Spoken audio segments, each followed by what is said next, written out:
So you're saying with Hilton Honors, I can use points for a free night stay anywhere? Anywhere. What about fancy places like the Canopy in Paris? Yeah, Hilton Honors, baby. Or relaxing sanctuaries like the Conrad in Tulum? Hilton Honors, baby. Ooh, what about the 5-star Waldorf Astoria in the Maldives? Are you gonna do this for all 9,000 properties? When you want points that can take you anywhere, anytime, it matters where you stay. Hilton, for the stay. Ready to soundtrack your summer? With Red Bull Summer All Day Play, you choose a playlist that fits your summer vibe the best. Are you a festival fanatic, a deep end DJ, a road dog, or a trail mixer? Just add a song to your chosen playlist and put your summer on track. Red Bull Summer All Day Play. Red Bull gives you wings. Visit redbull.com/brightsummer ahead to learn more. See you this summer.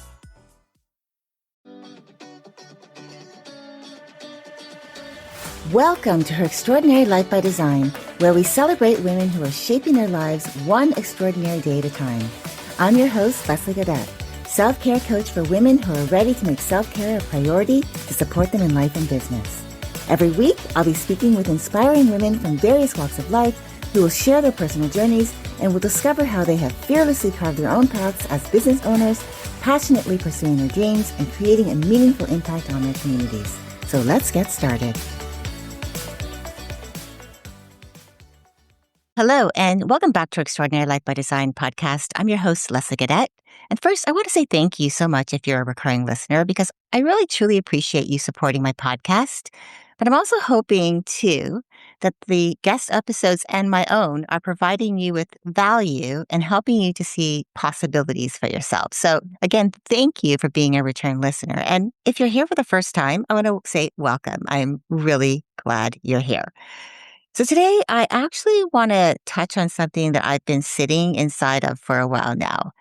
I've been thinking a lot lately about the difference between knowing something and actually acknowledging that you know, because I think there's moments in our lives where we already know something, right? Like not necessarily what to do or what decision we're going to make or even how everything's going to unfold, but we know enough, right?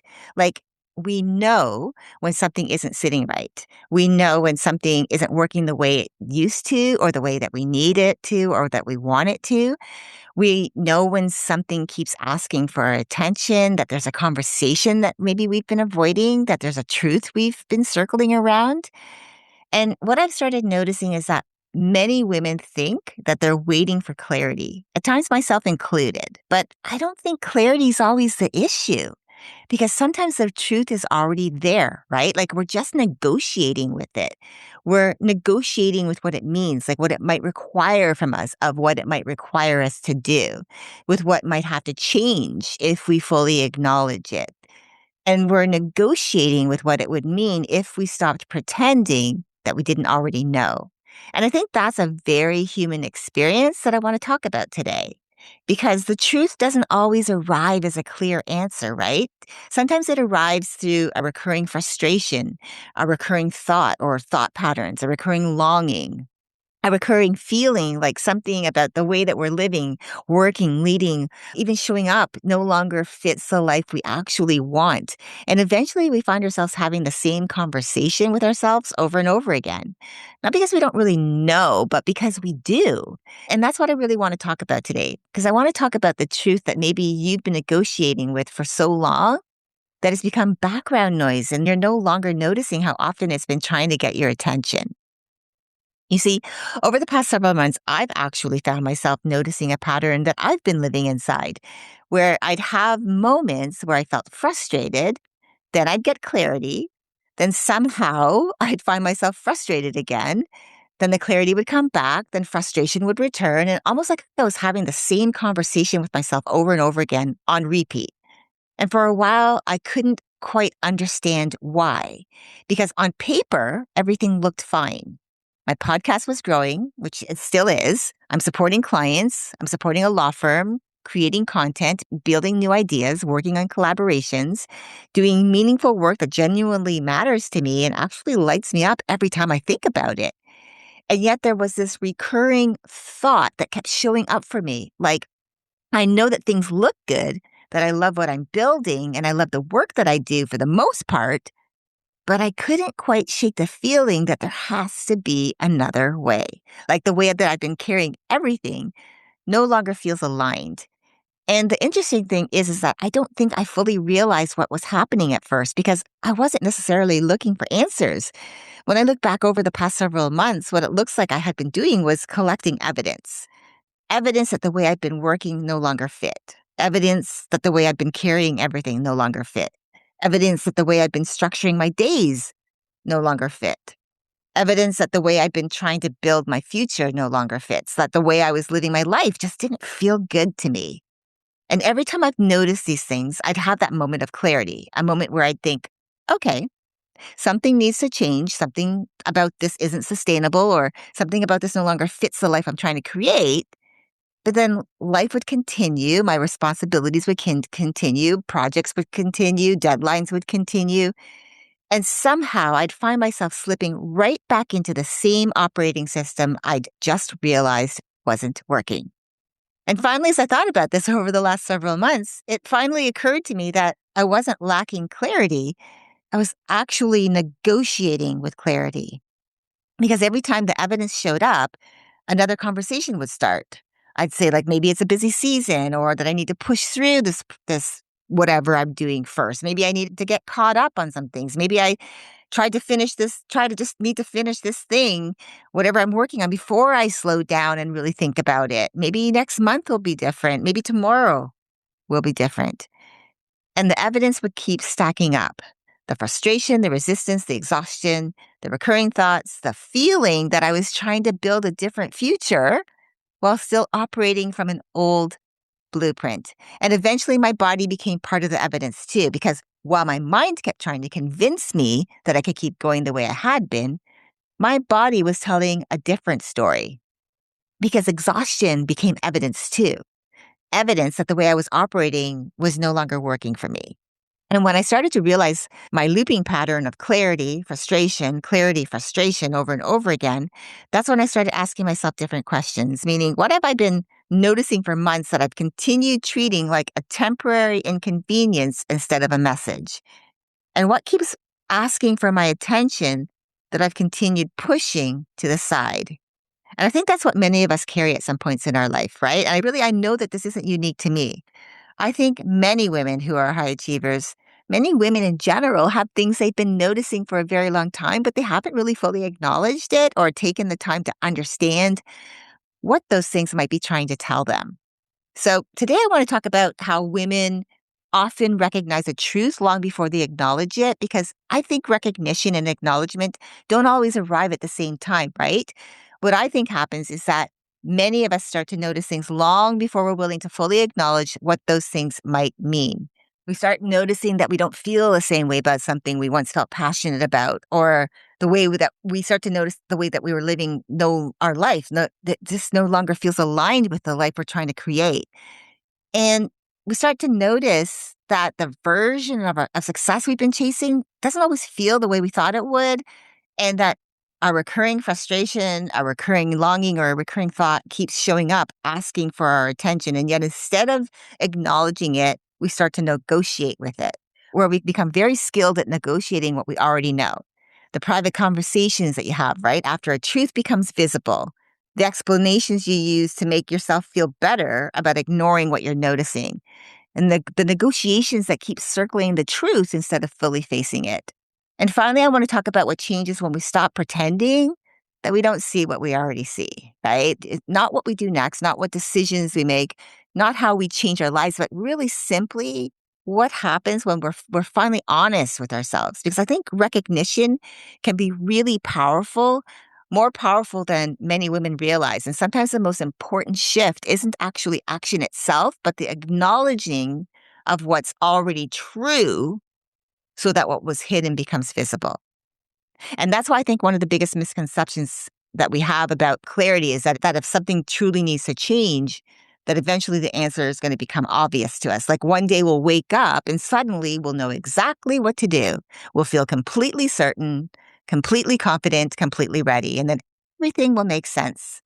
And yes, that's possible, right? Of course. But honestly, I don't think that's how it works entirely because I don't think we're actually lacking clarity. I think many of us have already started seeing things we're just not quite ready to admit to ourselves yet. The woman who keeps saying she's exhausted, she knows something. The woman who keeps having the same conversation with herself about whether something in her life still fits or not, she knows something. The woman who keeps talking about the dreams she never makes time for, she knows something.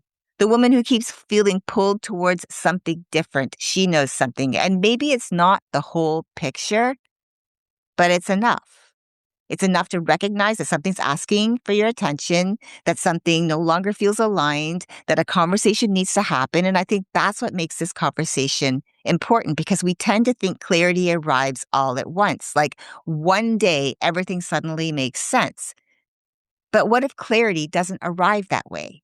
What if it arrives in pieces through our recurring frustrations, through our recurring thoughts, through our recurring feelings that something isn't quite right, through noticing that the life that you're living doesn't fully feel the way that you thought it would, and through realizing that something keeps asking for your attention no matter how many times you try to move on from it. And I think that's where the negotiation begins because once the truth becomes visible, we start talking to ourselves about it, right? Like, maybe it's not that bad. Maybe I'm overthinking. Maybe I just need more time. Maybe things will settle down after this season. Maybe after this project. Maybe after this launch. Maybe after this vacation. Maybe after I get caught up. Blah, blah, blah, right? And that's what's interesting about negotiation is that it can actually feel productive because it feels like you're thinking things through. You're being mature, careful, realistic.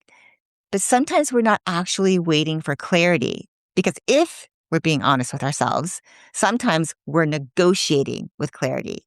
And I think when you're a high achieving woman and you've spent years believing that you're waiting for an answer that has already started to reveal itself to you, you can spend an awful lot of time mistaking negotiation for clarity while convincing yourself you're still waiting for clarity. And this is where I think this conversation becomes much more important than people realize, because I don't believe that the greatest cost of negotiation is that it delays a decision. I don't even think the greatest cost is that it delays clarity.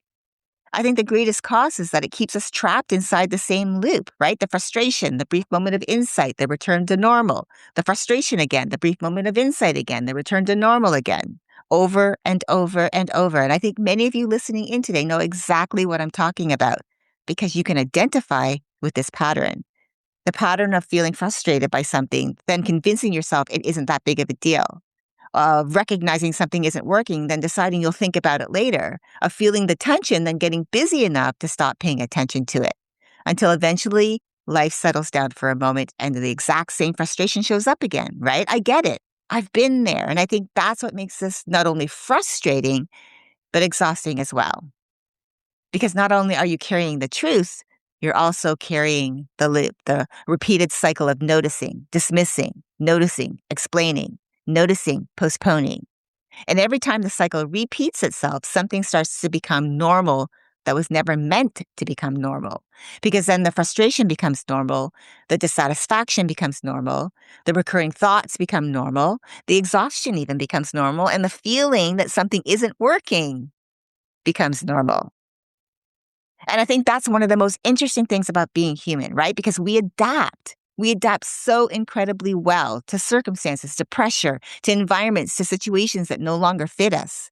And eventually we stop seeing them clearly because they become familiar. They've become normal. And I think that's what negotiation often does. It turns signals into background noise, not because the signal disappeared, but because we've become accustomed to hearing it. And eventually we stop listening. We stop asking, why does this keep happening? We stop asking, what is this trying to tell me? Why does this keep returning? And instead we start saying things like, that's just life. That's just how things are. That's just what happens when you're busy. That's just what happens when you're building something.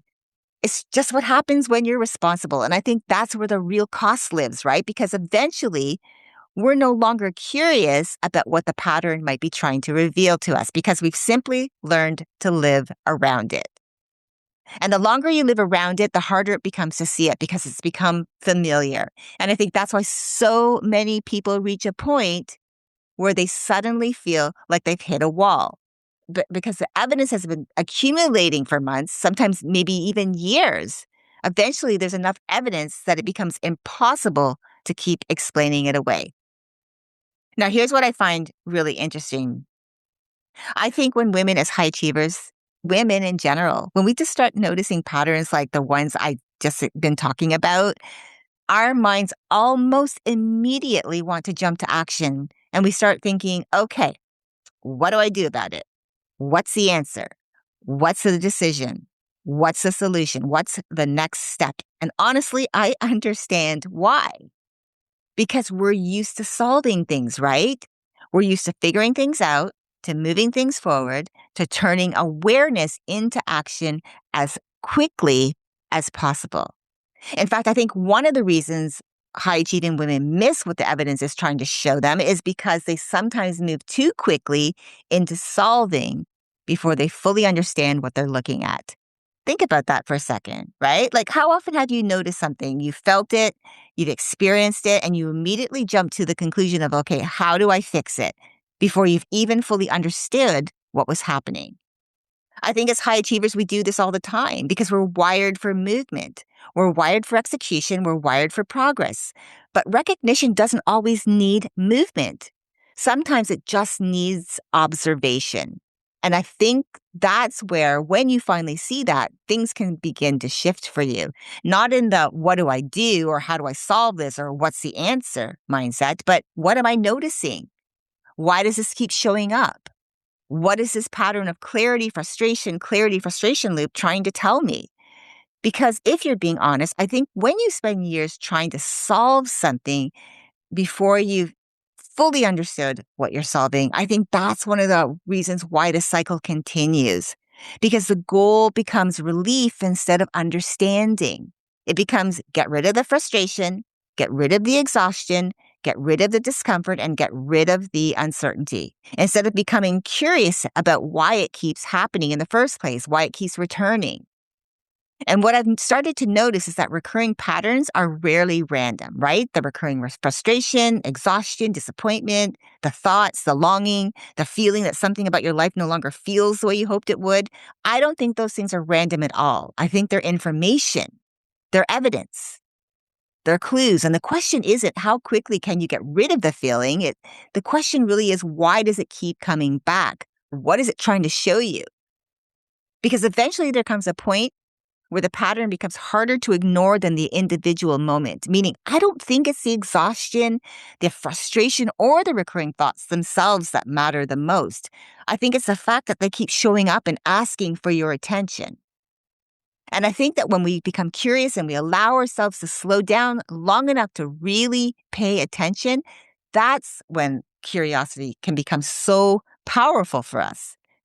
Because curiosity allows us to stop judging what we're experiencing, to stop trying to fix what you're experiencing, and allows you to simply look at it, to observe it, to become interested in it, to ask what keeps happening here? Why does this keep showing up? Why am I not seeing it?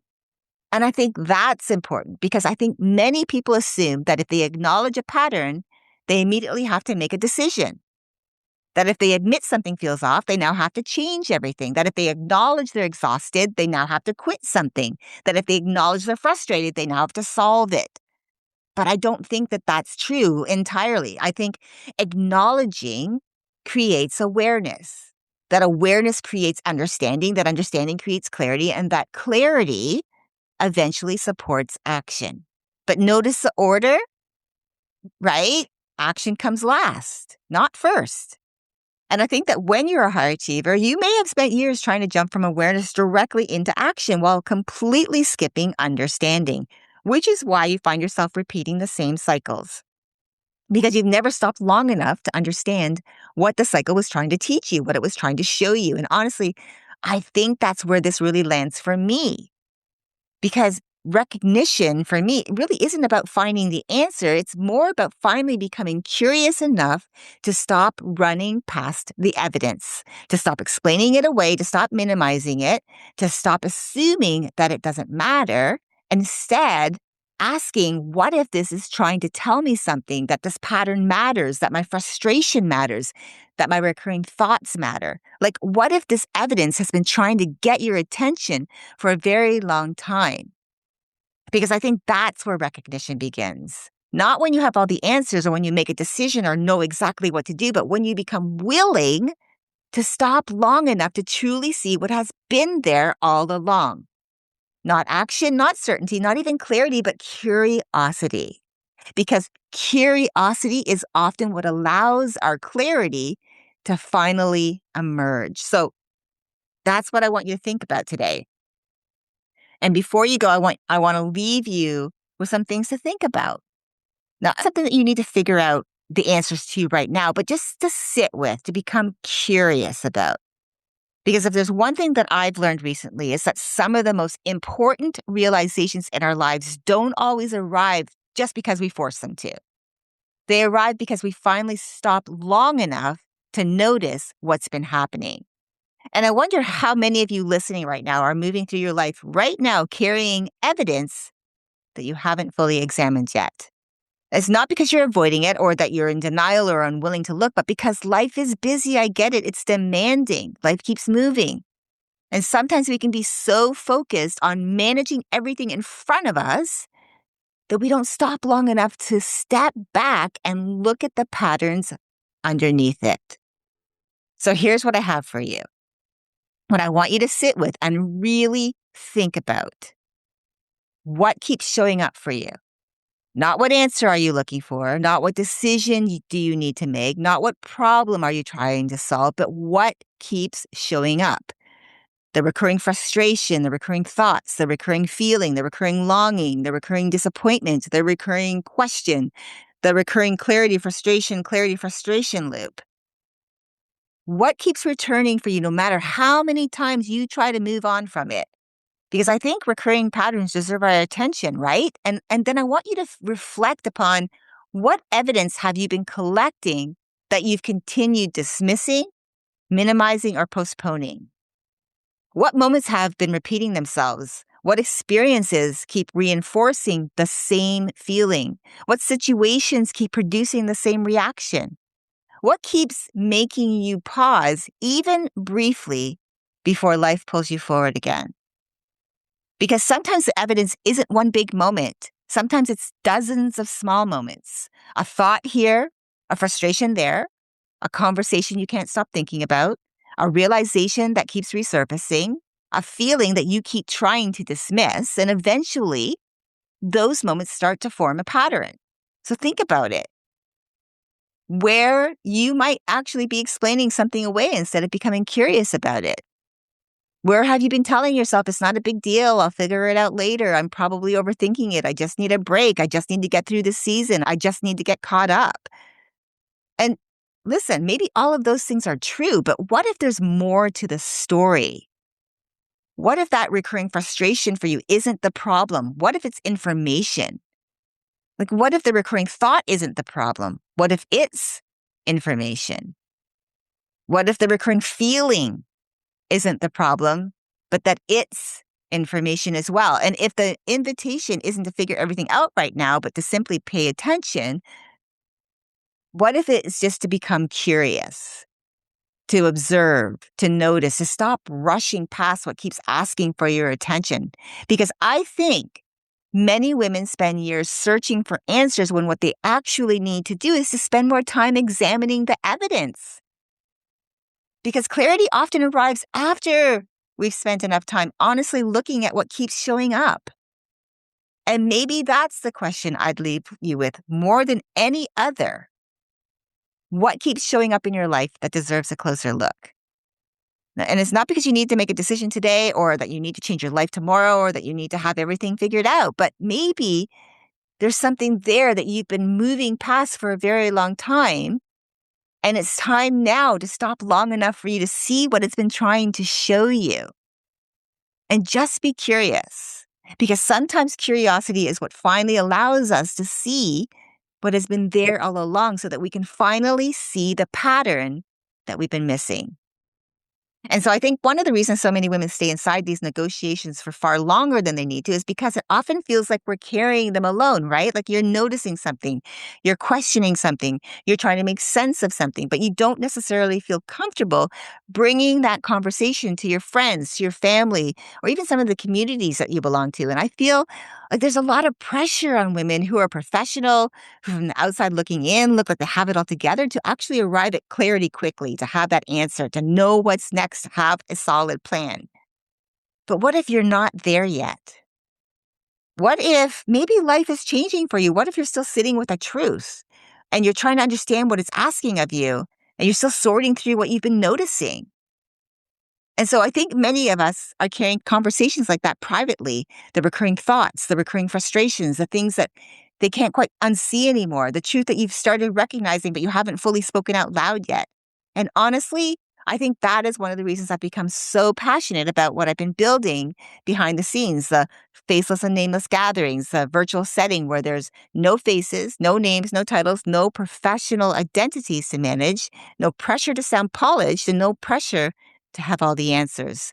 Just honest conversation, space where a woman can come in and say, I've been noticing something without feeling like she has to immediately follow it with, and here's exactly what I'm going to do about it. Because I think there's something powerful about being able to tell the truth before you figured everything out.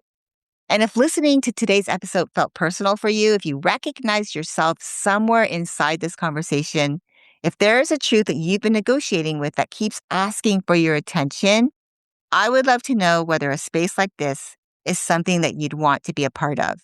And if it is, you'll find my email in the show notes, and all I ask is that you send me a simple yes to the gatherings. That's it. No explanation needed. Just yes. Because I have a feeling there's far more of us carrying conversations like this than anyone realizes. One of the things I keep coming back to is that when you think of what it means to build an extraordinary life, for me, it doesn't begin the moment that you take action. I believe it begins the moment when you're honest with yourself, the moment when you stop arguing with what you already see, the moment you stop explaining away what keeps showing up for you, and you stop negotiating with a truth that's been patiently waiting for your attention. Because I don't think most women are as unclear as they believe themselves to be. I think it's more like most of us already know more than we realize, and the question is whether you're willing to acknowledge it.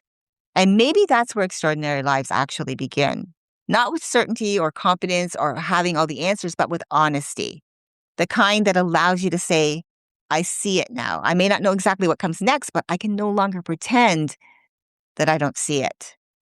And I think that in itself is a powerful place to begin.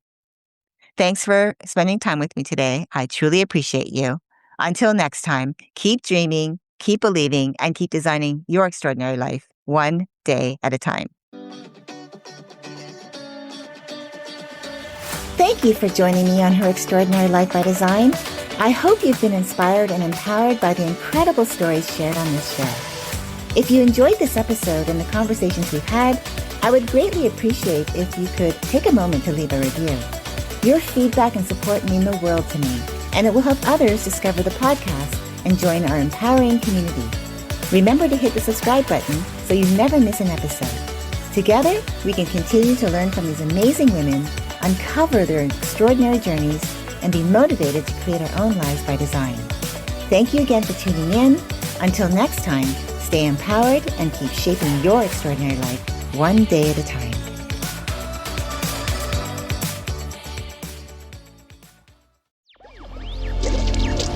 Electricast.